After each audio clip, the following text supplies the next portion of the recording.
आप सभी का स्वागत है YouTube चैनल स्टोरी ज्ञान में।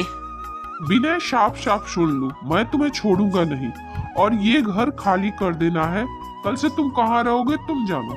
एक छोटे से गांव में विनय नाम का एक लड़का रहता था। वो अनाथ था। एक दिन गांव के सरपंच जी, विनय बेटा, तुम मांग मांग कर अपना पेट कब तक भरोगे? मेरे यहाँ कुछ काम करो, तुम्हें खाने को भी मिलेगा और रहने के लिए मैं वो पुराना वाला घर भी तुम्हें दे दूंगा। फिर क्या था, विनय खुशी खुशी सरपंच जी के यहाँ काम करने लगा और धीरे धीरे समय बीतता गया। अब विनय बड़ा हो गया था। सरपंच जी एक दिन उसको बुलाकर, विनय बेटा, मैं सोच रहा हूँ कि तुम अपनी शादी कर लो। यह सुनते ही विनय, साहब जी, ये क्या कह रहे हैं आप? अभी मैं खुद के लिए कुछ नहीं करता हूँ, आपके यहाँ काम करता हूँ और अपना पेट भरता हूँ। मैं तुझे अपने बेटे के जैसा समझता हूँ, इसलिए तुम्हारी शादी का जिम्मेदारी भी मैं ही उठाऊंगा और लड़की मैं ही ढूंढूंगा। सरपंच जी का बेटा खड़ा होकर सारी बातें सुन रहा था।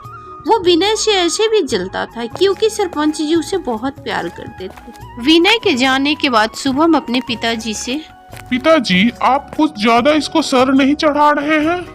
देखो बेटा, ये अनाथ बच्चा है और बचपन से हमारे यहाँ रहता है और बहुत ही ईमानदार है। बेटा, ये मेरा कितना ख्याल रखता है। मैं जब बीमार था तो ये मेरी कितनी सेवा की। तुम्हें कहाँ फुर्सत थी अपने दोस्तों से?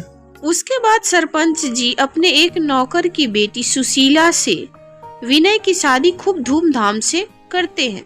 विनय अपनी पत्नी को समझाते हुए, हमारे जीवन में जो भी खुशियाँ हैं सब सरपंच जी के देन से, इसलिए इस बात का तुम हमेशा ख्याल रखना। जी, मैं अपने तरफ से कोशिश करूंगी कि आपको कोई शिकायत ना मिले। इस बात का मैं हमेशा ध्यान रखूंगी।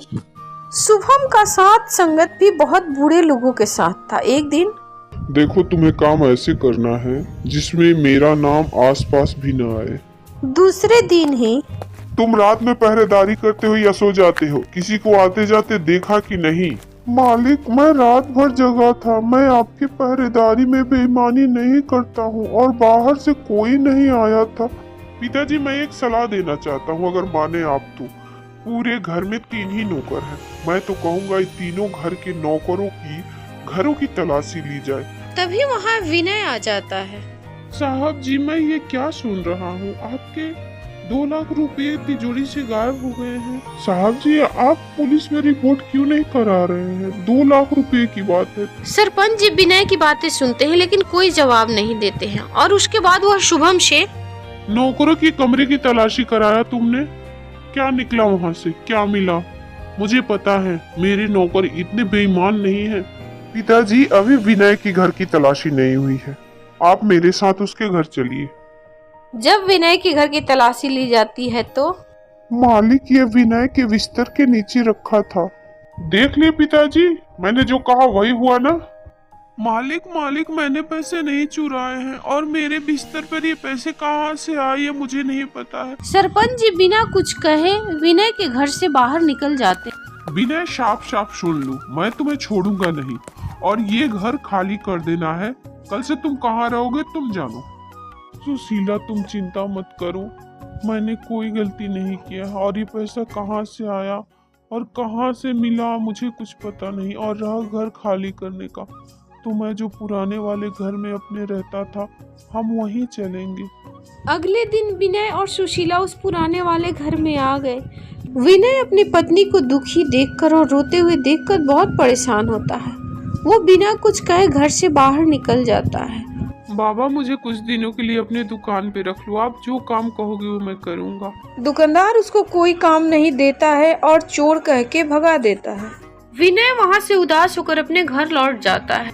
दूसरे दिन दोनों ही बैठे थे, तभी वो दुकानदार दरवाजे पर आकर विनय को आवाज लगाता है। यह देखकर विनय चकित हो जाता है और फिर, बेटा, मैंने उस दिन मना कर दिया, लेकिन मेरी दुकान पे एक आदमी की जरूरत है जो ट्रकों से बोरियां उतार सके। बाबा, कोई बात नहीं, आप जो काम मुझे देंगे मैं करूँगा। मैं ट्रक से बोरियां भी उतारूंगा और आपके ग्राहकों को भी देखूंगा। विनय उसी दिन से उस बूढ़े बाबा की दुकान में काम करने लगा। दिन भर काम करता, रात को 10 बजे तक काम करता। वो भानु भाई, बहुत अच्छा किया।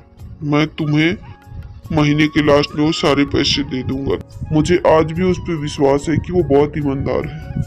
शुभम अपनी पापा की सारी बातें सुनकर बहुत बौखला गया और अपने उसी दोस्त को घर में बुलाकर, देख मेरे दोस्त, कैसे भी करके उसको दुकान से भी निकाल, जैसे चाल चल के तुमने मेरे घर से उसका पत्ता काटा था।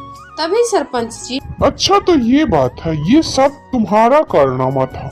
सरपंच जी गुस्से में तुरंत पुलिस के पास फोन लगा देते हैं। शुभम अपनी बातों से सफाई देना चाहता है लेकिन सरपंच जी एक भी बात नहीं सुनते हैं। तभी वहाँ पुलिस आ जाती है और शुभम को लेकर चली जाती है। शुभम के जेल जाने के बाद सरपंच जी बहुत दुखी हैं।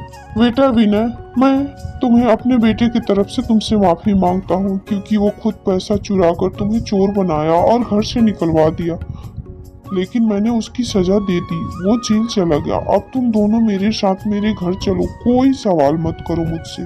सरपंच जी विनय और सुशीला को लेकर घर आ जाते हैं।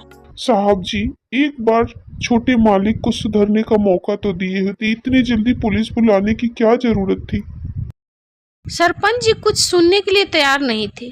फिर विनय थोड़ी देर में घर से बाहर निकल जाता है।